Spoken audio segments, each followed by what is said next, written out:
You're listening to the RMPodcast, the official podcast of Red Moon Productions. Here are your hosts, Brandon Davidson, Keith Cheatham, and Sean Sebastian. Enjoy.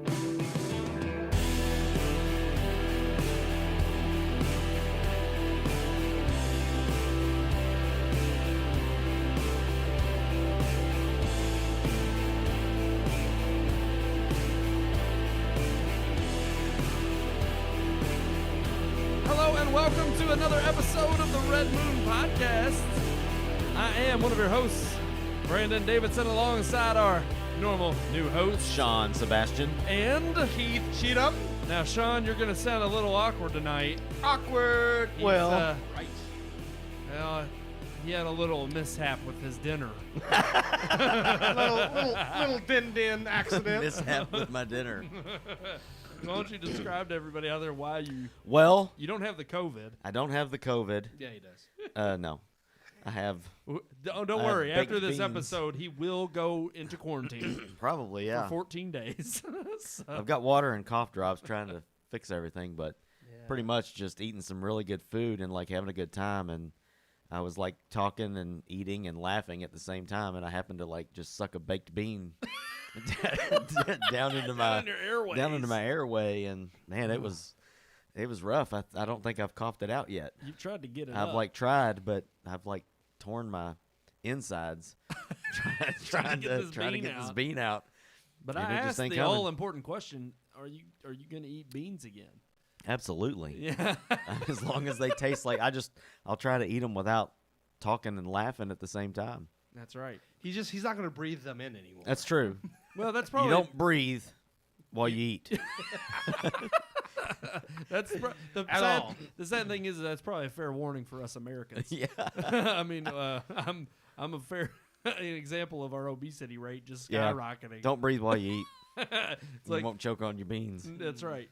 I mean, it was bad. I was out there gagging. Like Brian said, my eyes were bugging out of my head. I was coughing so Makes me hard. think of, was it something about Mary? Like Frankenbeans. Frankenbeans. Yeah. Oh, that's right, guys. We're back for another fun-filled episode of the Red Moon Podcast. Yeah. Are we? Sadly, we start off with some sad news. Oh. Yeah, a little sad. It's a little sad. I think it's sad. It's Hobbit sad. Bilbo is no longer with us. Mm. The original actor Bilbo Baggins has passed away in Holm. Mm-hmm. He passed away at the age of 88 this past week. A solid character actor. I liked him. Yeah. Suffering from Parkinson's disease, and he succumbed to that. In fact, I read it. There's a and we linked to it in our description, on the audio podcast that comes out Thursday. Very touching article that Peter Jackson posted on Facebook on his page, just talking about how he embraced the role of Bilbo from the original, trilogy, and then even when he came, he went to him and asked him to come back and kind of have the passing of the torch in the Hobbit trilogy. And at the time, him and Fran sat down with Ian and his wife for dinner, and sadly, he said, "I can't reprise my role. This disease is debilitating. I can't come back and do it." And they were heartbroken, but they understood completely. But even Peter Jackson and Fran Walsh and the producers of the Hobbit trilogy came together and they were like, "Look, let's try to figure out a way that we can make this work for you, and we'll come here and we'll do the scenes." And he showed him the idea he had for the passing of the torch. To Martin Freeman, who plays the younger Bilbo in the Hobbit trilogy, and it ended up being, and Ian was, he was on board, and he said, "I understand what you're doing," and it was a very heartfelt. They did I'll do it for you. Same thing for Christopher Lee. They actually flew to where Christopher Lee was, so he could be in the movies because his health was so poor. So, and it's just, I think it's incredible for, and Peter Jackson said he even once that, Ian Holm agreed to that, was very, it even brought him to tears because of just how touched he was that he would do that for those movies, and he knew he was doing it as a favor to him. So very touching article from there, and just a very sad loss in the acting community of Mr. Ian Holm. I mean, he was also in really some more than just The Hobbit. He was in plenty of great roles. Yeah. So and actually, one that nobody kept mentioning, and I was kind of surprised, was his role in was it not Hitchhikers, Fifth Element. Yeah, Fifth Element. The Fifth Element. Yeah, and it's just like nobody ever. I mean, for It's that not one, an iconic role. yeah, but- I love him in that just because I love him and I love that movie. Yeah. But I mean, for me, like I mentioned Ash in Yeah. Alien because I thought he was just fantastic in that, and I know Yeah. Sean mentioned From Hell. From Hell. Yeah, Yeah, where he plays Jack the Ripper alongside Oh, Johnny yeah. Depp. That's a he very could good be a movie. really good Yeah. good villain. He could. Mhm. Yeah. But also another sad loss in the directing community, Yeah. Joel Schumacher, who I actually only know from Batman From the terrible. Forever. You know him for his terrible movies. hey, I told Sean, I said it's an endearing classic. Not just Batman Forever. He did Batman and Robin. well, with Arnold that one, Schwarzenegger. That one's terrible. That one's terrible. I'll Yeah. agree to that. They both- Yeah. oh, One's come on. terrible, one's not good. They're both terrible. Hey, Batman Forever has a warm spot in my heart. It had Val Kilmer, and Jim Carrey and Tommy Lee Jones and they And, all yeah. chewed and this, Nicole Kidman. and they all chewed Yeah. the scenery like nothing else. Yes. But I mean, you know, that's It is by far a '90s Oh, yeah. superhero Yeah. flick, if anything. yeah. It- He. I think he's probably most famous for St. Elmo's Fire. I would say The Lost Boys. and Lost Lost. Okay, Boys, yeah, and yeah. the Lost Boys. Yep. Yeah, that's a big one. Yeah. So, unfortunately, just really two, huge losses this week in Hollywood. And in fact, there was even another one that I heard about. It was a producer, and I'm not. They didn't say whether or not it was a suicide, but it was a producer from. I'll have to look him up when we're in the movie review. Just do him a disservice. Yeah. But it was sudden, and it was apparently he's It's always more in threes. behind the scenes. Nobody would know him. Well, I feel like it's personally. been more than threes this year because I mean, even before Ian Holm, Well, I mean, just like recently, close together. Yeah, It's always three I close feel together. like It seems like. back to back here Yeah. recently. Just there's not even a month goes by before we're hearing about. Because I mean, Fred Willard's the other one that wasn't that long. Yeah, ago. Yeah. Ugh. Yeah. So all right, we're done. We're done with the In somber memoriam. and in memoriam Yeah. section of our show. We don't like to start with sad news, but we had to mention those because they are losses. Well, they too. deserve it. Yeah, absolutely. And we try to cover that. I know sometimes we miss the more quiet ones. Yeah.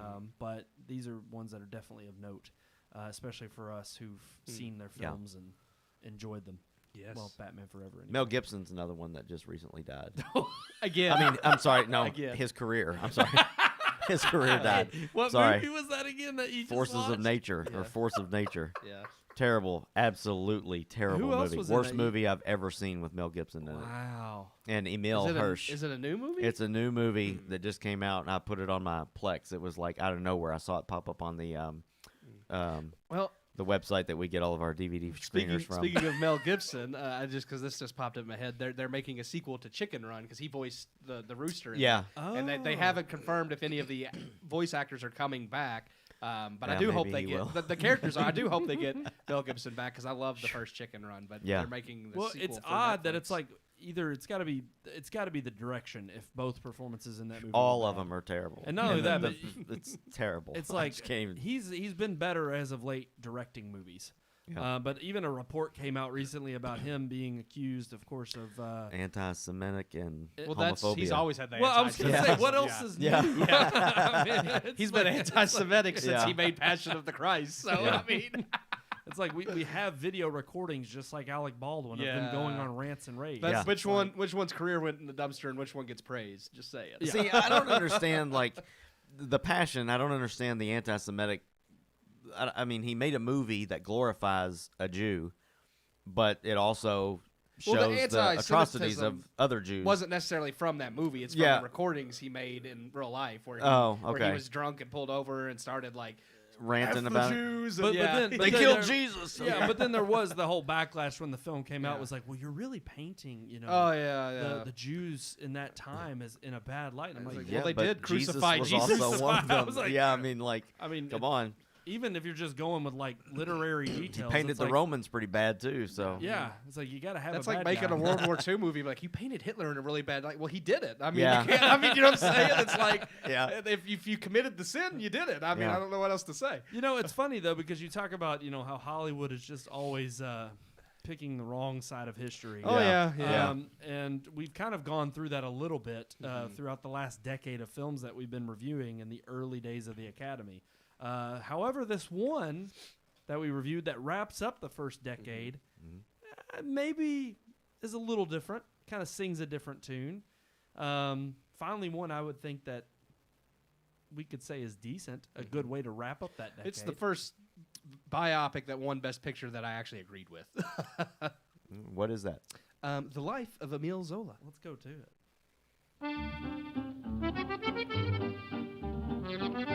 Here we are at the 10th Academy Awards show. A decade of Best Picture winners that have truthfully been hit or miss. Whether the future of Oscar winners will provide more consistent, timeless classics or continue to be sporadic will be seen. But in the first 10 years of Oscar ceremonies, we've seen technical spectacle and breakthroughs trump solid performances and storytelling. Finally, however, on the 10th anniversary of the Oscars, have we received a biopic spanning the scope of an entire lifetime that for the most part maintains substance alongside a fair amount of style. The Life of Emile Zola, the story of the famous French author who led the way in literary naturalism and a key figure in political reform in France during and after the Franco-Prussian War, stars Charles Mooney as the titular Emile Zola. The film showcases Zola's life beginning with his earliest success in writing and rise to fame, then jumping to his defense of military captain Alfred Dreyfus, played by Joseph Schildkraut, who had been wrongfully convicted and imprisoned for treason. The film itself speaks strongly in the subjects of government corruption and the importance of freedom of speech. And alongside these strong themes, we are offered a narrative showcasing the best of Zola's life and his importance in history. While not completely historically accurate, the film is the first Academy Award-winning biopic to showcase the important facts without distortion and provide an entertaining and compelling film that actually has focus, unlike the sporadic narrative of previous true story Best Picture winners. The Life of Emile Zola actually maintains a narrative that flows well once it finds its footing and focuses on the important themes it wishes to convey. In recent years, critics have decried the film for sidestepping the issue of anti-Semitism that drove Dreyfus's conviction, and while I too believe this is a crime, this speaks more of Hollywood's shady workings than the quality of the film. The only real gripe I have with the film itself is that it does have to find its footing halfway in before it really hooks you. While the early half of the film is interesting, its pace is fast, and then grinds to an abrupt stop when introducing the character of Dreyfus. But once all the players and events are set up, The Life of Emile Zola does offer a movie that has something significant to say. And while the film itself may not be quite as timeless as other winners, its message definitely is. I give The Life of Emile Zola 3 out of 4 stars. 3 out of 4 stars. We finally have a movie that we don't hate. Yeah. I mean, And we all three agreed on the star we rating. actually I would say do. Finally, we had a couple we liked before this too. We had like, but, okay, out of the we last had 3. This is the 4th. 4 out of 10. Yeah, so less that's than pretty bad. Less than 50% of the Best Picture winners early on were good. Yeah.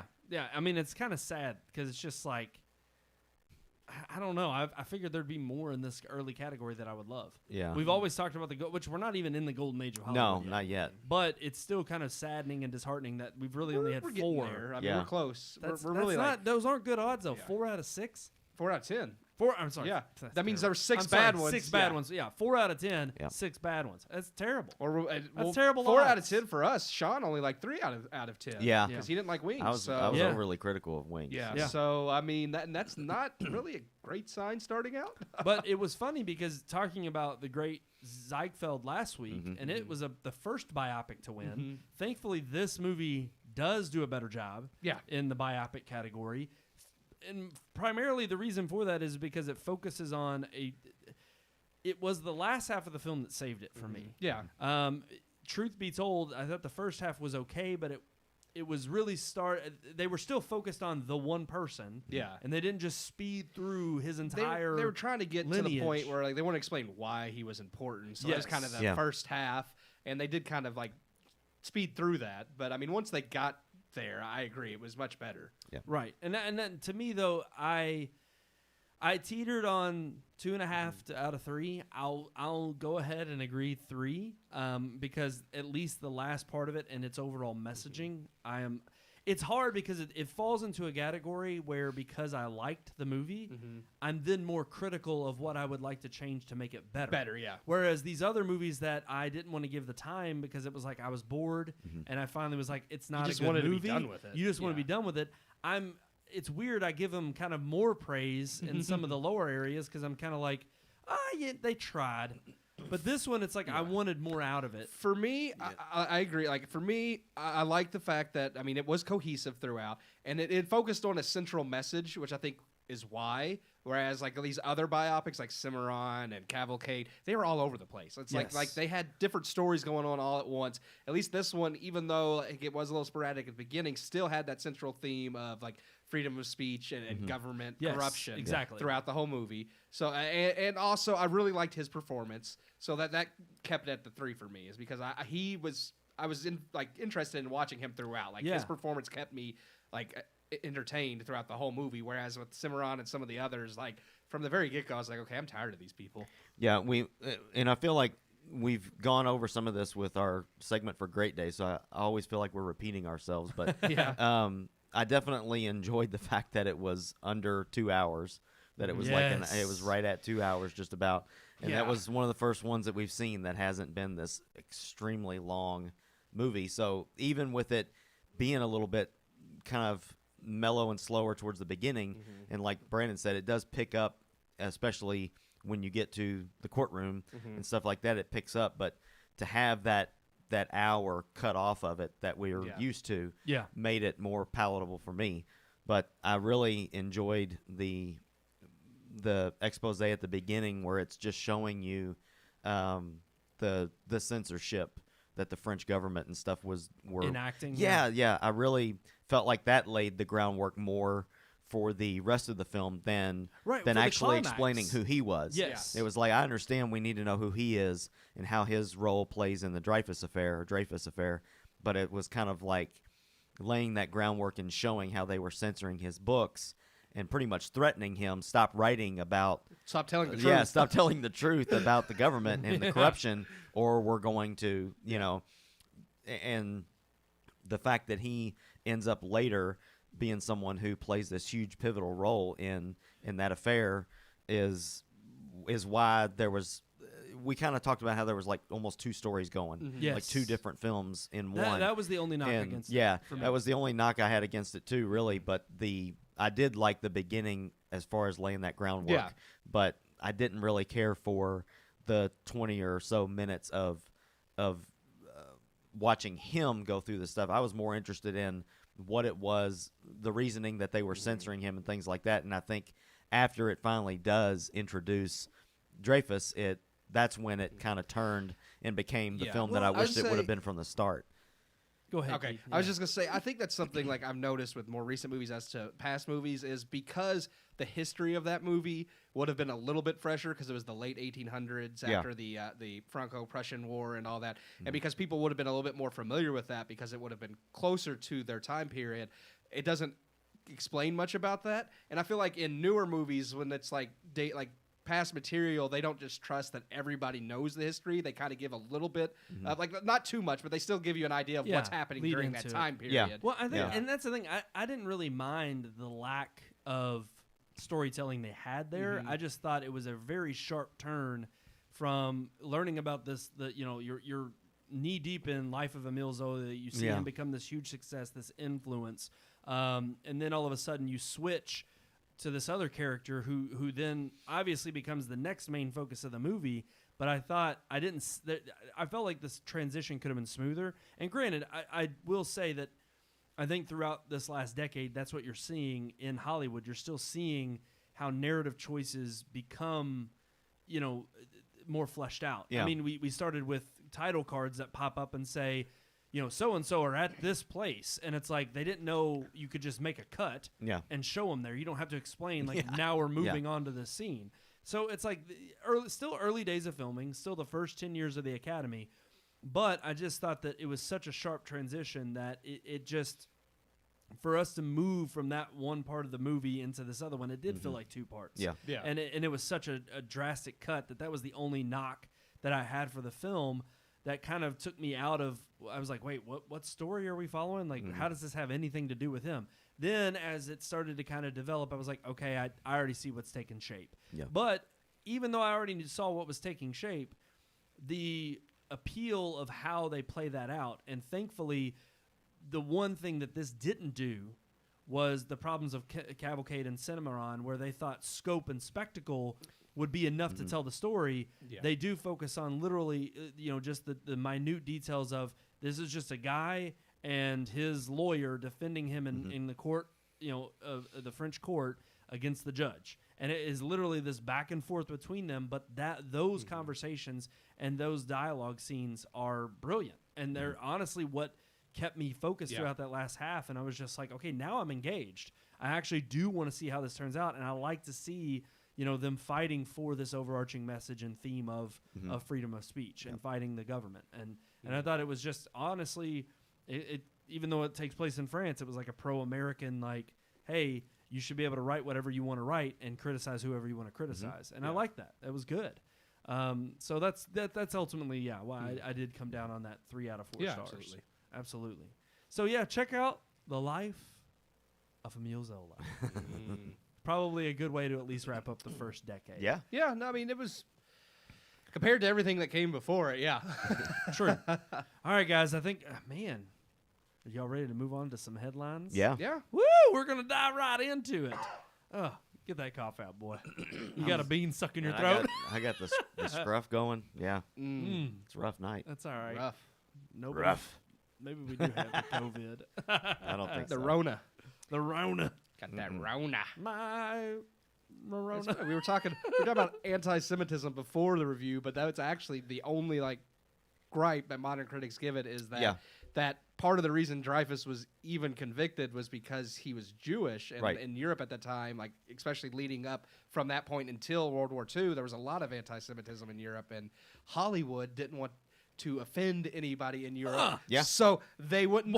So they actively. No, Hollywood wouldn't do that. Oh, there were movies that were supposed to come out that were supposed to be anti-Nazi specific films that they banned. So, well, now wait a second. So Hollywood, Wait a second though. Hollywood would always dictate what people can. They always and can't. choose the high ground. Okay. Yeah. They always go along with what we should be watching and rooting for. Right. Yeah. Or what's going to make I just them thought the that most was. money. I just thought that was a nice, interesting parallel from the Hollywood back then compared to Hollywood today. To be like, so Hollywood's always just been stick to our agenda or you're blacklisted. And it's funny. It's ironic because they're making a movie about free speech. Yeah. And about corruption, and it's like you're basically in bed with Hitler if you're not allowing.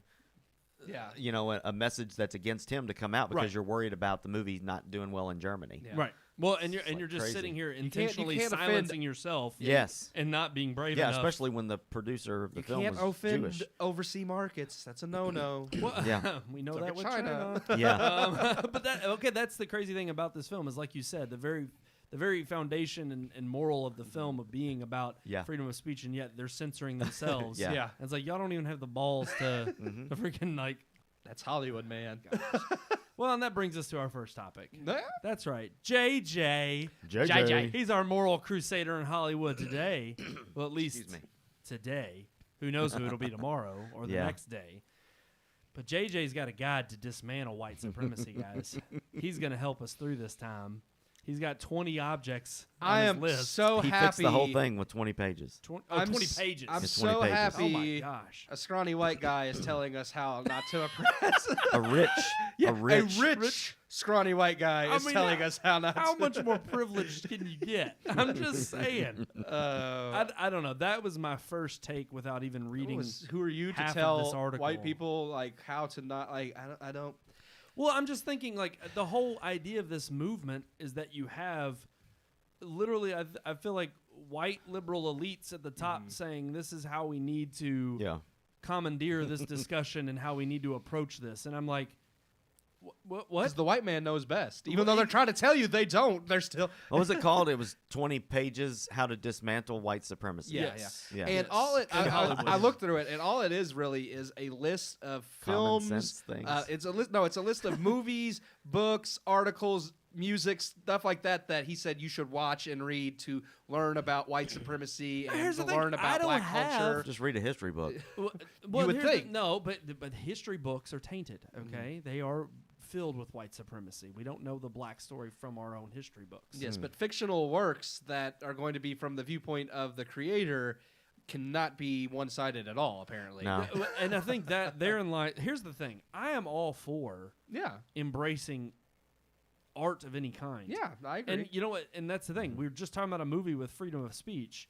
You have the right and the ability, and you should. That's the whole point of the peaceful protests. You have the right to get out there and spout what it is that you feel like you have been wronged by. And I have no problem with the people peacefully protesting. And in some cases, I understand where their argument comes from. Yeah.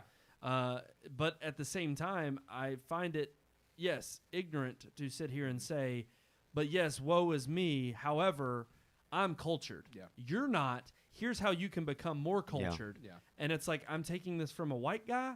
Well, and I that's just what I want I to just clarify think with there's my a little bit point. of hubris there. Well, I mean, come on, JJ. What I wanted to clarify with my point is that I don't disagree that you can't get things out of fictional work. I talked to you earlier off camera about I just recently finished rewatching the first season of Luke Cage, which is a 6-year-old show, but I was really surprised at how topical and relevant it was to today because Which is only 5 years old. Yeah, because a huge theme of that has to do with obviously the black community in Harlem, and it shows like one of the main characters is a black police officer, and it shows the side of gang members, it shows the side of corrupt police officers, but it also shows the side of good police officers who are trying to do their job and can't because of corruption. Yeah. And I was sitting here amazed by how I felt like that show actually got it right, as opposed to some people who want to criminalize all groups or certain groups rather than the fact that each group has good and bad people.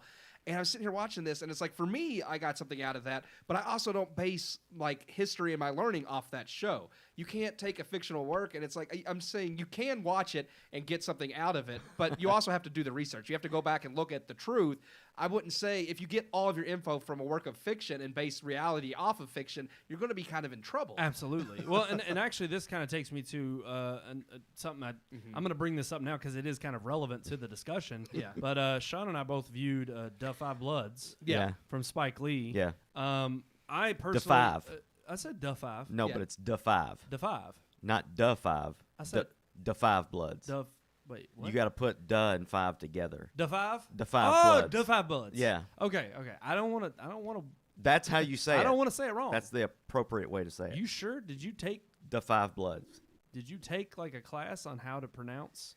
Yeah. That's You okay. you watch a video and Spike Lee said, "This is how it has to be said." Yes. Okay. Da Okay. Five. All right. Well, I'm taking your word for it then. So, all right. So we watched that movie, and I have to say, look, there were parts of it that I didn't mind. Now, granted, I have not seen Triple Frontier. You all said that Similar premise, yeah. Similar premise. I have not seen it to compare how alike it is. Yeah. But Yeah. I will say, for the most part, there are parts of this story that I liked, and there are, for the most part, there's a brotherhood element to this story that I thought was, it actually transcends race barriers, and it is focused on 5 black Vietnam veterans going back to get this gold that they believe is like rightfully. And that's where the similarity with I With haven't Triple seen Frontier, the Five yeah. Bloods, but I mean I know that it is veterans who go back to the country they were fighting in to get like a treasure. So Right. Yeah. Yeah. But the thing is I personally didn't have a problem with that storyline, and I also thought there were a lot of good beats that were very much, you could say, racial from Spike Lee's bent, but there were also blatant racial elements that I felt like he there are. positioned in the film, which I know everybody's like, it's Spike Lee, what do you Well, expect? yeah. But the truth is, it got to the point where, and maybe this was the same problem you all had with Black Klansman, because I remember you all ripping that up and down,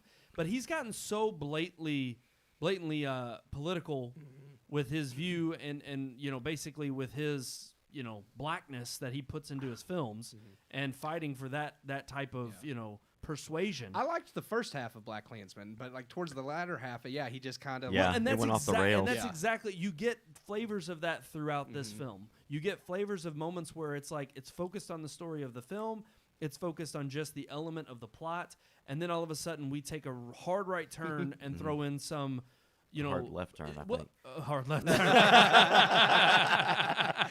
But it's like you throw in this like racial element that really is out of nowhere. Yeah.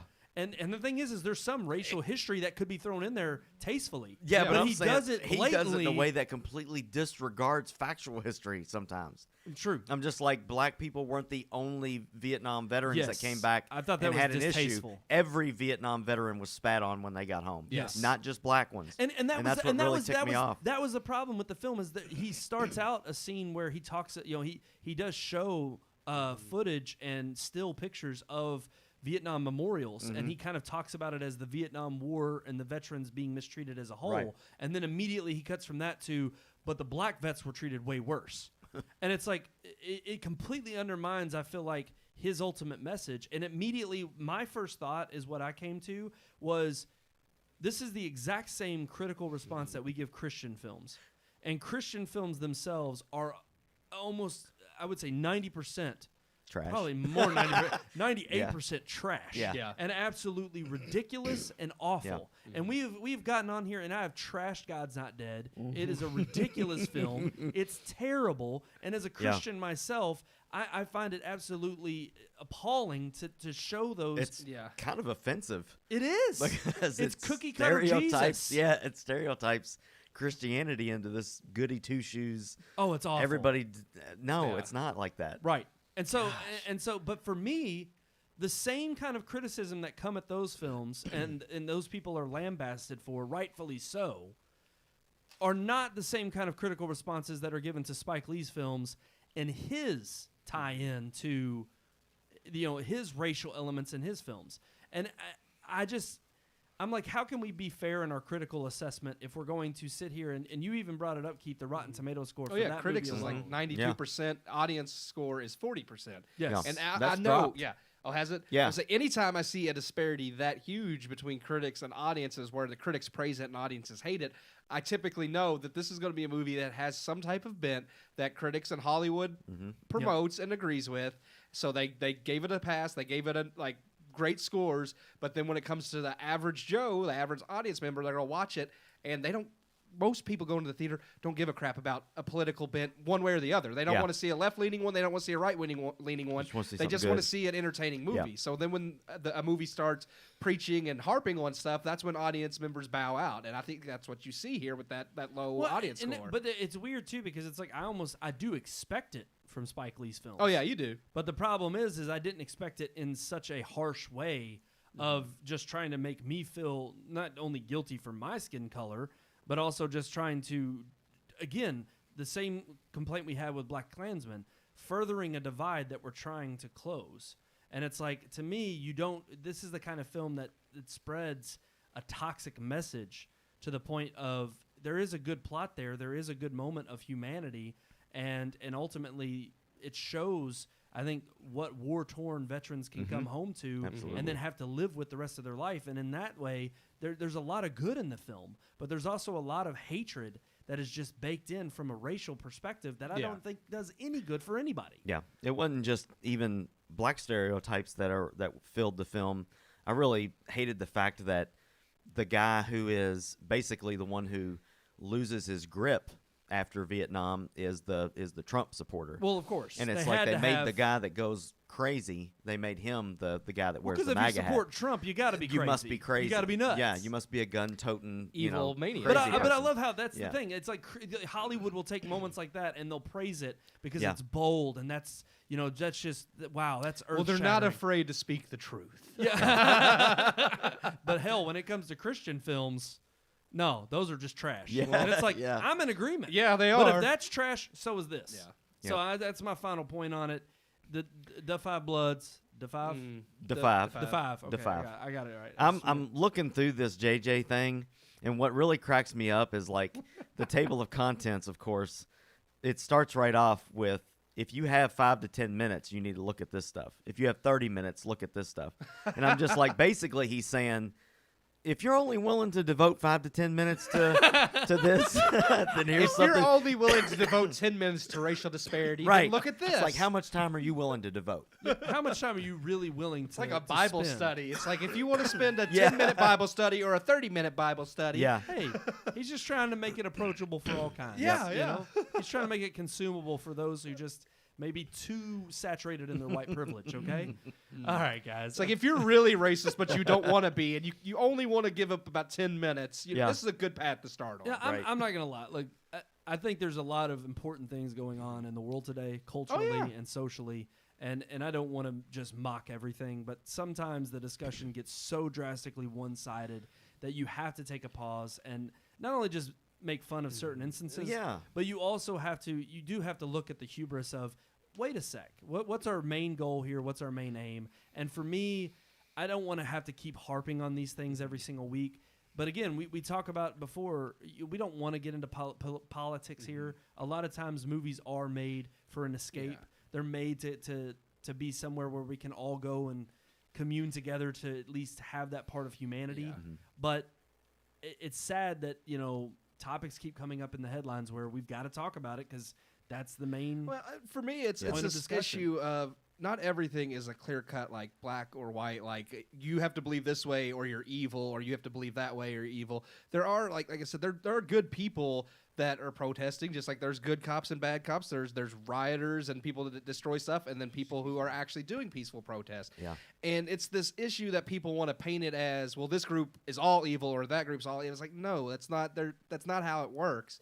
And until we can get around that and actually come to have a discussion amongst different varying viewpoints, it's always going to be this divide. And I'm hopeful because I believe that the astounding majority of people feel exactly that way. I think agree. It's just a very angry, loud minority right now that is opposing that and creating more divide in people. Yes, well, yes, not color. Yes. I think our listeners are smart enough to know what I said. I'm not going to name names, but I think certain politicians and I think definitely certain media outlets that they add fuel to that fire. Yeah. They like the divide and they propagate it, and it's just not. No doubt. Yeah.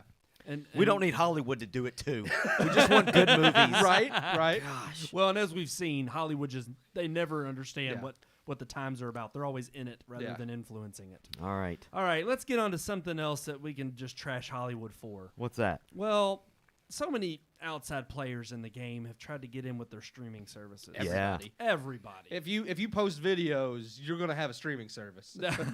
Pretty much. That's kind of exactly what's happened. However, some are more successful than others. Mm-hmm. Some fail abysmally. We gave a lot of... We're going to get there. Apple TV Plus is still... The verdict's still out on that. They're trying. They're going to have Greyhound soon, so that's a big win for them. Oh, boy. True. Yeah. They're trying. They are. I got to give them credit. They're fighting for it. They have a little more cash. I feel like they're fighting for it more than YouTube did. And that's exactly what we're talking about. So Cobra Kai, which I know is a TV show, or it's a series, I think, are we going to change terminology too when nothing is no longer on TV? Is it going to be like streaming series? It's a web series. Yeah, they call it a web series. They did because YouTube's a web-based, but now it's going to be on Netflix, so I guess it's just going to be a streaming series. I don't know. Because you still watch it on your TV, though. I mean, true. That's fair. That's fair. But it's funny because it's not necessarily just this series alone. No, but it's the fact that it didn't do well on YouTube. Yeah, this was YouTube's most notable series, is why. It was critically acclaimed. Yeah, and viewers loved it. Viewers loved it, and so nobody purchased YouTube Red, so nobody watched it. And that's the main thing. So now it's going to Netflix. Yeah, and they're bringing season 3 along with the other 2 seasons that it has to hopefully revive it and give it to, I guess, more people who are willing to watch. Yeah, and on a bigger platform. I've always been interested in it, and now that it's on Netflix, I'll watch it. Definitely go watch it. I just never bothered because with YouTube, it was just a I downloaded the first couple of episodes. Yeah, and I really enjoyed them, but I think something else came up, and I started watching something else. It's hard to keep up. But if you have to keep downloading each episode, then it falls to the wayside for me. Yeah, for me, there's so much else I can watch. Stuff like that happens. Why are you downloading? Why are you not subscribing? He's getting screeners. I'm getting it directly from the producers. Yeah. Because nobody's going to pay YouTube for a service that the only thing they had to offer was Cobra Kai. That was it. I was like, I'm not going to pay for one show. I think I was talking, it was either to you or Sean before the show. I was like, the fact is here YouTube is, like, what I've seen them do is they have this YouTube Red, like, original content, but it's mixed in with a few little speckles of originals. Yeah. And then they have, like, YouTube personalities that made it big on the platform. Yeah. And then they just sponsor them to make YouTube specific stuff. And so it's like, I thought the whole point of YouTube was just user created content. Yeah. And you were supposed to have these communities that were built around trying to help everybody succeed that was a new user or like a new found personality in their community. It was supposed to be this indie platform. So it's like when YouTube started going out of their way to sponsor specific corners of their own market that were already on their platform, getting millions of views with no help from YouTube, it's like, why the hell didn't YouTube back the other independent people? Yeah. Like, to me, that's the problem that I see with YouTube is their mentality and their focus. Yeah, YouTube Red would have been something I would have been more interested in if I had learned, well, we're going to take these already popular like indie people making things on YouTube and any other person who wants to get into indie movie making, and that's what YouTube Red's going to be about, is us giving them a chance to make their own series and giving them a chance to shine. That would have interested me, because there are a lot, like, there's not like a whole lot, but there's at least a good 3 or 4 people that I do watch on YouTube because what they offer interests me. And if people like that had gotten a platform to make their own series, I would have gotten behind that. I mean, heck, we could have had a chance, to maybe do something if that would have been the case. Well, I think this is just a furthering ongoing issue with YouTube and that platform. And this is exactly what even all the ones who have the millions of subscribers and, tons of followers always are constantly talking about YouTube not being on their, going to bat for them. Yeah. And they all talk about how for the longest time now, YouTube, and since Google bought them out, has just been commercialized and trying to become this money machine. And it is a money machine. Half the people I've watched on YouTube have all had lawsuits against YouTube. So See, and that's what I'm saying. I think this is just another furthering, understanding, and it's another point to. It's another thing to point to say, look, this YouTube does not have its true user base as its focus. No, it's not been going to bat for who uses their platform. And it's kind of like the same problems that even Facebook has to a degree, and sometimes when they get into it about what it's like them trying to block political ads trying to police. Twitter recently now checking things randomly. It's like, who are you to judge what's like? Yes, it's it just the thing with Twitter is Dorsey, he like openly says like, if I don't want it on there, it's not going to be on there. Yeah. Like, I mean, he's blatantly censoring stuff. Like Facebook is kind of like in the middle, but at one point, YouTube was this open platform where it didn't matter what you said, you could have your content posted there. Now that Google owns it, they are censoring a lot of stuff. That's where a lot of these lawsuits come from. A lot of the lawsuits come from censorship because YouTube is now taking their accounts down if they do something that YouTube doesn't like, and it's like, that's not fair. That's not freedom of speech. That's not an open platform. Well, I think that's the biggest issue, and I think that's why you see this move from like Cobra Kai, and just I think again it goes back to you need to go to what your roots are. Obviously, the producers of Cobra Kai and everybody who's been in conjunction with making that series realizes they have a better chance to survive on a platform where people are consuming content of that kind. YouTube was never made for that. It was never meant to be. It was supposed to be a user-created community and have the support of those people. And so I think it's just going to be, honestly, I think this is going to be a continuing trend with things like YouTube when they try to get out of what it is their bread and butter is. Yeah. But I think it's a good move for whoever the makers of that show are, because I'll definitely be tuning in. Well, I know, because I've heard great things about it. What's his name? Ralph Macchio. He's actually, I think, a producer for the series. Oh yeah, so he's actually been openly excited about going to Netflix. Saying well, and this is the constant tell we've seen with all these bigger directors making, Martin Scorsese getting Leonardo DiCaprio on board for his next big, huge epic, and Netflix is willing to put it on there. There was another article that came out today that was, I forget the director's name, big name director, was possibly going to be making a deal with Netflix and putting their Well, what you're seeing is Netflix is actually offering an open platform where, yes, Netflix has their bent, but for the most part, they don't let that affect the content on their series. They let you, of course they don't want anything on there that's going to cause like huge outrage. That's the word I was looking for. Sorry. Yeah. But at the same time, I have seen films and works that have That you're different kind of political surprised. viewpoints. You're kind of surprised I they am would very be there, surprised that there's because things they wouldn't be on allowed anywhere else. Anywhere Yeah. else, exactly. And I think directors and producers are seeing, I can go to Netflix. They give me the freedom to create the content I want to make. Well, they give them money too. Yeah, and they Yeah, give them well, money. That's what I'm saying. yeah. Cobra Kai Oh, they- season 3 is probably going to be one of the highest. Oh, they definitely Well, give they- them money. yeah, they- yeah, but they're gonna still, give them more well, money. that's It's like the Martin only way Scorsese Netflix- would get an offer from anybody, but he knows, with Netflix, he couldn't make Well, the but 3.5 they hour long not only- Irishman with any other company. Exactly. Yeah. It's not just about the money for them. It's for the the for freedom. the Yeah. content Yeah. creators, it's the freedom. Yeah. And it's like we know if they're going to pay for it, and we've got the say in what we're producing. Then it's Netflix saying, "Hey, yeah, produce what you want. We know we're going to get eyeballs." What I've with seen it. from most It was Aaron directors. Sorkin, by the way. Oh, okay, yeah. Yeah. Mo- His next movie's pot is rumored to be going to Netflix. Nice. Most directors and producers I've seen have praised Netflix because they don't have the same studio interference they get from other production companies. Yeah. Aaron Yeah. Sorkin, he's Social Network, right? Social Yeah. Network, Oh, yeah. man, yeah. So it's Trials West of Wing, Chicago, yeah. I believe, is the name of it. And I don't believe it's just I haven't read the article. I just saw the headline. I don't know if he's writing and directing or just writing it. Okay. But the fact is, like Aaron, I mean, you're getting these huge names. Yeah. It's like people know, and Netflix has known this. Oh, yeah, yeah. they're in the red, and we've talked about it. We don't know their long-term plans of being sustainable. The problem is they're able to be sustainable because they still are garnering content that people do consume. Well, Netflix also knows And- with everybody making their own streaming service now, the more big names they can make to make original content Yes. for them, the more subscribers they're going to manage to Yeah. keep and bring in. Right, and that's the thing that I think. Again, Netflix knows its bread and butter. That's exactly what kind of content they're going after because Yeah. they know that's attracting. They're honestly, like you said, they're not.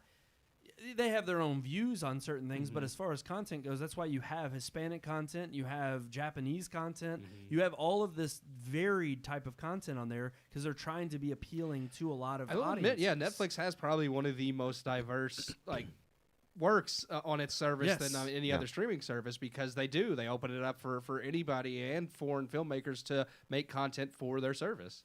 So it'll be interesting to see, if YouTube, obviously this is a sign that they're just getting out of the content creation game altogether. Yeah. It's failing. I already talked about how I'm pissed off and tired of seeing ads. Even Yeah. when I pause a Yeah. freaking video that I'm watching and a damn ad pops up, it's like, you want to try this for free 1 month? I'm like, no. How many times do I have to say no in a week? Well, they have to promote YouTube just Red like, gosh constantly sakes. because, Nobody's Nobody using wants it. it. Yeah. And that's just a sign. It's like, I don't want to try it free for a month because it's not going to be here in 3. Mm-hmm. So it's like, just get rid of it. Yeah. All right.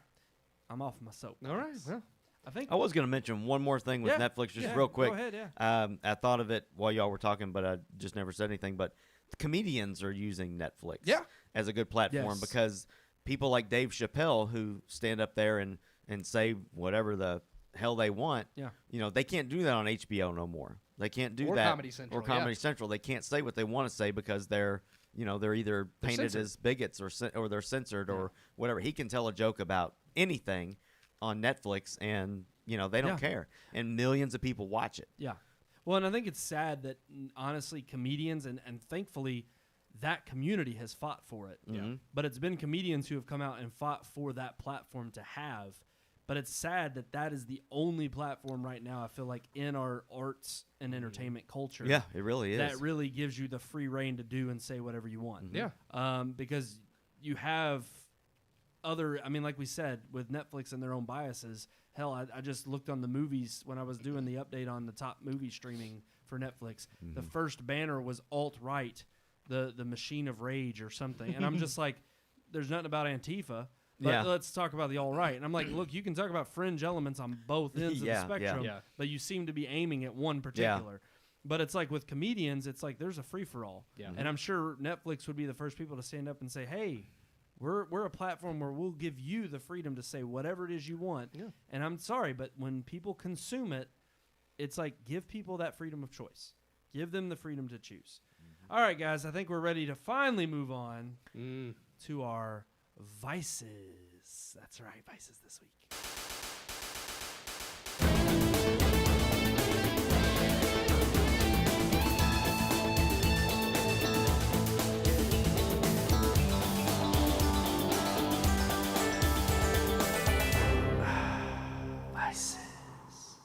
Show me the money.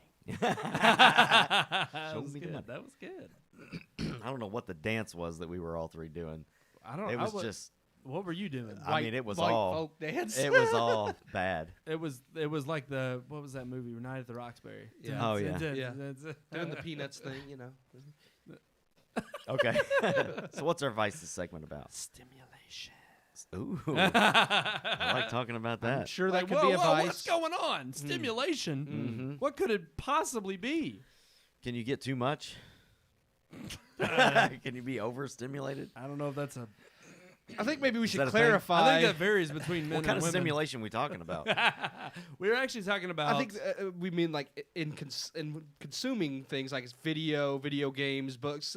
Used to, you know, you'd sit down, you didn't have a cell phone, you just sit down and you watched a movie or you read a book. Yeah. You didn't have the internet at your fingertips. Now, Brandon mentioned something, and I'm guilty of it too. I just noticed it recently, even just watching. I don't know why. Netflix had it. They got rid of the show because obviously their rights ran out, or you know, the rights to it ran out a while back. But I was hankering for Saved by the Bell, so I wanted to watch Saved by the Bell. Don't know why.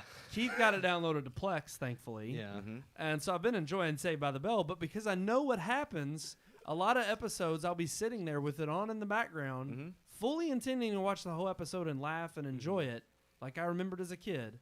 And I'll get my phone out and I'll just start, I don't know, go to Facebook. I'll open up other apps and like email. I'll just start perusing the web and looking up news that I want to look up. And it's like I immediately realize, like, I even do it in the freaking car. I can't freaking sit there in the car. It's like I got to have music going. And if I'm not music, it's like I got to have maybe the latest YouTube video that talks about the latest tech on, you know, whatever. It's just, I find it incredibly ridiculous how often I've got to be doing something. Yeah. And just, it's like my attention span really has. Yeah, just at night, if I'm dwindled. sitting up watching a movie, I'm usually either playing the Switch while I'm watching the movie. and you just got the Switch how long ago? I'm fully paying attention to the movie, though. That's the thing. It's like I'm doing both. Yeah. Multitasking. And then I'll put the Switch down to look up this actor from the movie, and I've seen him in something else. Yes. You know, I do that all the time. I do it. And it's just like, too, man, it's like I can't just sit and enjoy and focus on the film. Yeah. I was You know, there's always driving's weird because that's the one thing where like I can do nothing while driving. I can literally like I don't know like I kind of like go into a zone when I drive sometimes, and I can literally just drive and nothing because I just enjoy, I just enjoy the cruise. Like I don't have to listen. It could be dead silent. And okay. Just I gotta have something. no music. If Like, I don't hear anything, I'll start talking to that's myself. what I'm saying. Yes, like I will. driving's the one thing where like I get into a zone because I just like to cruise and like no music, no Cruise nothing. Dixie I'm just going. No, not that. But outside of that, like I can't even cut the grass without my AirPods. Like if I don't have like I'll be I doing gotta have chores, a podcast or an audiobook on. If or I'm doing something. chores, like the monotony gets to me. It's like I gotta have like something. Yeah. Let me ask you this one: when you're listening to music, can you get through a whole song without switching it to another song? Well, yeah, I can. I can't. But here's the thing. It's got to be. I don't. Then why listen? Like I'm just like I'll be listening to a song and I'm like I love this song. I got but my then flavor. it makes me think of another one and I'm like oh let me look that one Now up. I have had that. Like I do that all the time. But I Except while finish I'm, the song. Yeah, and then if I I'm listen to cutting the next grass or something, I'm driving a mower, so I Yeah. can't really switch. But I'll listen to like a whole. See, I don't know, but if I'm wearing playlist my or watch whatever. and I've got that instant like. Yeah, well, if I don't like it, I'll switch. But Yeah. Yeah. it's like I'll be driving and listening to a song, and I'm just like, oh man, it reminds me of another song, and I'll start listening to that. If that happens to me, I put that as up next because like I want to hear the whole song. Like in fact, there's times where like I'll think of another song I want to hear next, and I'll get in and add it up next. Here's and, the sad and realize thing. no, well, hold on, and then I'll realize, well, crap, I wasn't paying attention to the song I'm currently listening to. So then I have to start that one over to hear the whole song. It's like I got to hear the whole thing. I can very rarely like, get through my an OCD entire will song. kick. My OCD Like, I will wanna kick in. listen Like to if it's another not one. complete, then like I got to start over. Yeah. So yeah. Well, let me be clear. It's probably best that you don't do anything while driving. But drive. So you're doing the same I didn't say thing. that. I never do things while driving because I have. I'm just saying that I can like just drive without doing I anything. will say there are times where I have the intention of while I'm driving, I do like to escape. And there are times where I have some of my driving is definitely one of those things where I do my best thinking. Yeah, yeah. If I'm on the road, and especially even sometimes music is inspirational to me where I'll listen to a piece of music and it'll do the same thing. It'll remind me of something else. Or it may just spark an idea, and sometimes I'll just put that one on repeat, and I'll have to hear it again to kind of flesh out the idea. Yeah. But it's like I have the same thing where I'm just like, it depends on the day. There's some days where I'm like, I'll get into a hit frenzy of like, I don't want to hear that. I don't want to hear that. I don't want to hear that. And then I'll get to a song, and I'll do the same thing. It'll make me think of another one, but I won't skip it until it's over. So that's why I like the drive. I like the drive to the lake because when we're driving to the lake, we have somebody's in control of the phone and we're listening to music, and it's like you pick a song. What's the one but it's song? like we always never hardly get around. through. What's the one song we always do? The Simon and Garfunkel. The Boxer. Yeah, and we listen to the whole freaking thing. More than But once. then we'll start playing. Yeah, we'll start playing one song, and it's just like, oh, here I got one, and the other one's not finished, and we always do that. But that's how I am, like almost every time I listen to music. See, I'm like that just because of the pure excitement. It's like I that's feel true. like we're trying to cram in as much as fun as and enjoy I as we feel like can. we listen to the whole song before we put it on the next one. Usually someone we picks, do. we listen. We and then pick, pick and it. we kind of pass it around. We do and pass it rotate. around. Yeah. And then we just always come back to the Boxer. Yeah. Well, we I don't have know to. why. It's just We just It's start. like it's become our theme. We started it with one. don't know why. We did it with one Jacob trip. did, didn't he? No, Brandon did it. Oh, you started it? Yeah.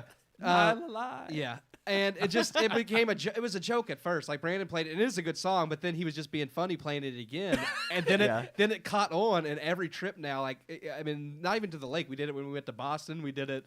I mean, there's a couple of times we've done it, but from now on, like every 5 or 6 songs randomly, here comes the Boxer. It's all right. We got to hear it. I think it's also perfect for the drive home because it's just kind of somber and sad. It is. Yeah. And you're like, man, we're going back home.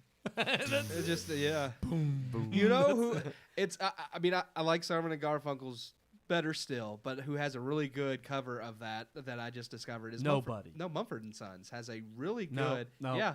Can't beat Simon. I didn't say Simon it beat it. Garfunkel. I said I'm it gonna is listen good. to it on the way home, It's really halfway, good. and then I'm gonna skip It's really it. good. I feel like I'll be doing a disservice. Like You've never heard a cover that you like too. Like it's Oh, okay I to have. Yeah, I see? just not like, Simon and Yeah. Garfunkel are not untouchable. some of their songs Yeah. are. I feel like that one is. No. For me, that one's like That I one's only will not. ever. Tell me somebody who's done Mrs. Robinson better than Simon. I don't know Garfunkel. anybody who's ever done Mrs. Robinson other than Exactly. True. Nobody was stupid enough to try. No, I'll say this. Yeah. I will listen to the Mumford and Sons one. I'm It's not not telling like you it's it's better. untouchable. I just don't. I will never ever hold it in as high esteem. Yeah. I didn't say I did. I said it's still good. Like I have to listen to, but I can't listen to that one instead of Simon and Garfunkel. But I would listen to Simon and Garfunkel, then listen to that one, then listen to Simon and Garfunkel. Maybe again. maybe we'll add that to the rotation. That this year at one the would lake. get a one play. That's what you can't play that one over and over. It's random. That it's like Boxer, 6 songs. You know, Boxer. So all of Mumford and these Sons, things yeah. are just overstimulating. Yeah. I was gonna say for Like, one, get for, back on the topic. for us to I know we have just short, got into music. for us to have short attention spans, we Yeah. stayed on that for a long time. Yeah, we did. That's true. So hey, we're learning. But no, I do find it as a like rule of thumb. I'm like I just look at my past and I'm like when you didn't have an iPhone or just everything at your It's fingertips. like, what did you take to the bathroom with you before your iPhone? Nothing. Exactly. I spoke to It's like, myself I can't on the go. toilet. I'll hold it until I find my phone. I would act. Like I can't go to the Yeah. bathroom I'd without act it. out scenes on the toilet. Really? Never did that. I Wow. wasn't expecting anybody to do that. Really? I took books, like honestly, and I still take books sometimes. But yeah, I would read. Yeah. I still read in the bathroom. I just Magazine took or something. book- But I mean, man, because it's I just read a like- lot, but I mean, I That's did. true. I would just. can't even poop without something. I know. I've read half Same here. half the Harry Potter series on the toilet. Man, so. I've gotten to where I'm sitting on the toilet, and before it comes out, and You I run to go get the I'm like, phone. oh crap, I Yeah. gotta get my phone. Yeah. Exactly. Yeah. And I go get my phone, and then I Pants come down back and everything. Yes. If I get in there and I realize like I've forgotten my phone and it's just way too late, which is very rare, but way too late to go get my phone, it's Yeah. like, man, now I got like a bottle of shampoo, No, something. no. And then I'm just like, you look at your bored. watch. I and you actually I start, do like- that now, but I'm just saying before I even had the watch, like I was like, I gotta find something to read. Dude, I ain't I gonna gotta lie. pull out my wallet and start I- reading my cards. I tried doing the watch thing, and Yeah. it's not entertaining. It's pain. It's not fun. It's just no fun. I Yeah. mean, I can do it in short bursts, but I can't get through a whole poop looking at my watch. It's just there's not enough. I mean, there's if nothing that's- on there. if that's the well, I was only gonna thing say, you have, it's I like mean- if I sit there and I'm like, I'll listen to music. I can't I'm gonna check listen the to that. weather. Yeah. Yeah. It's like, well, that's Yeah. done. Oh, it's not connected to my phone. Oh. Uh-oh. crap. Or no. it'll send a message like, hey, Oh. this is playing on I'll your look iPhone. at my calendar. It's like there ain't nothing on my calendar, but I'll look through it. Yeah. Well, I do have the Bible There's app July. on my watch, so it's like let's read Yeah, the Bible. you can Yeah, look at you- the let's verse read of the the day Bible. and all that. Yeah, that's true. That's true. No, Oh. I just it is incredibly infuriating because I'm finding that my attention span is lessening, Mhm. and it's like I'm getting older. I should be a little bit more like apt to enjoy the moment and put that down. Mhm. And there are moments where I catch myself and I do intentionally stop it. But it's just crazy to me that it's like I have to now basically it is that crazy thing of even just like if I notice an actor in a movie and I'm like, oh, IMDb that right now. Amelia hates that, and I do. It's not. She hates when you have to look at. Oh yeah, because it eats me alive if I can't think of it. Figure it out. Yeah. Yes, and I'm just like I gotta look that because I was watching Emile Zola and it was just like I've read somewhere about a book that was written about this movie and about how Hollywood was catering to Hitler basically for a lot of films. And I was like, I gotta look that book up. And of course, I had to look the book up. And I'm sitting there telling her about it, but I missed like 10 minutes of the movie. Yeah. So it was just like, I just can't be just satisfied with the film. I've got to be able to have all of these other elements at my disposal. Well, here's the other thing. And it's because they especially are. with Because regards if you go to a movies, theater, like I don't do that because. Well, that's what I was going to ask. But sometimes we'll be sitting watching a movie and one of us will pick up our phone and be like, oh yeah, she was in this, this, and this. Yeah, that's true. We have done that before. But I typically don't do that unless it's like just before the movie starts. Yeah. Like if I try to stay off my phone during the movie. Well, I was going to say, I think it's harder, especially with these older classics we've been watching, because there are so many moments where it's not like obviously movies nowadays understand they have the same short attention span as we do. Yeah. So they're much faster paced. Yes. But I that's even true. find like if I'm watching a Coen Brothers movie, I don't know, they're slower paced, and I'm genuinely interested in how the writing and how it depends. compels me. If it's captivating enough, it holds your attention. Some of these, as we've seen, like obviously, like only 4 out of 10 of them we found to even be good. So when they get to the part where it's like Cimarron, Cavalcade, there were points where I was just like, I don't give a crap. I'm going to go start my laundry. And I did it. I got up, and usually I would pause a movie while I'm at least you're being productive. I'm just saying, usually I would pause the movie while I'm changing a load of laundry. This time I'm just like, I can hear it in the background. I don't care. But see, but even that right there, like the fact is like if I sit down and watch a movie, it used to be, and for the most part it still is, I would say, no, I'm not doing anything else. I'm watching this movie. I don't want to get up. Even for a pee break, it's like, I'll go pee real quick, but I'll come back. Yep. And I'll keep the movie playing sometimes, and I'll just back up 15 seconds. I'm glad to know you all have this problem too, though, because I worried it was just me. Because there's a point where like even like things I don't care about, like outside of like film and stuff, like, and a part of this I think just attribute to having been a general manager and people bring like just stupid stuff to your attention. So now like things that like I know that like aren't important that I don't care about, like I automatically tune out, and I'm trying to not be bad about that now because I found I even do that with people that like are my friends and family. Yeah. My mom the other day was like, well, didn't you remember? I was like, no, I'll be honest with you. I completely just tuned that out and started thinking about something. And I did. I'm just like when it gets into something, good. And it's not good. Be bad. Like it's not good, but it's like when it's like, okay, this isn't important. This is dumb. And then I start thinking about something else and completely miss what the person's talking about. I mean, it's like, but I think that is the effect of it, though, and it's unfortunate because sadly, I think that is. I don't know. I think that's just our culture now, and that's just the whole. I gotta have it now. I gotta have it be up to the latest, greatest news or in the know. And I don't know. It's definitely a vice. I'm not gonna lie. True. It's an unknown vice, and sometimes I try to stop it when I see it. Stop it. You got nip it in the bud. Gotta nip it in the bud. Nip it in the bud. You know what I'm not gonna stop though? What's that? I'm not gonna stop emailing us. Oh, okay. Yeah.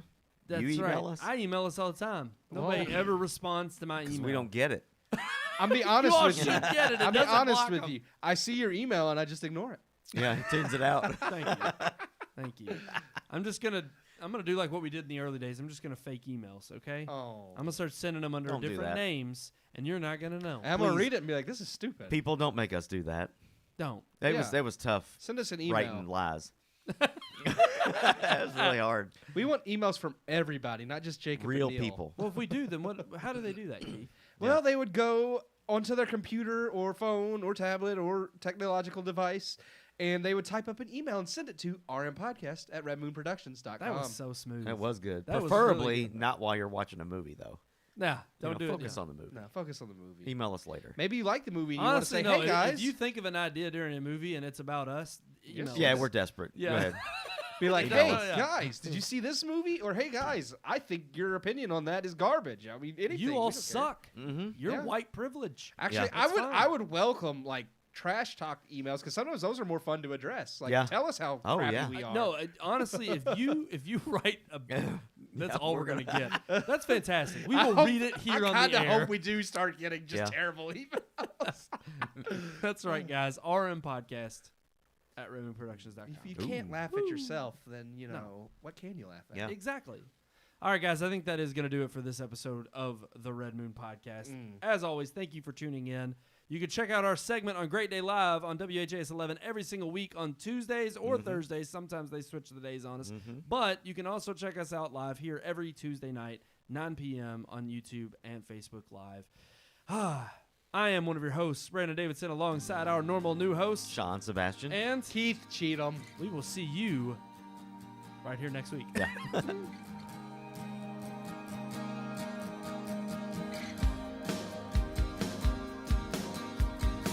We hope you enjoyed this week's episode. For more reviews, previous podcast shows, and everything Red Moon, visit our website, redmoonproductions.com. You can also like us on Facebook or follow us on Twitter by searching for Red Moon Productions, LLC. We'll see you at the movies.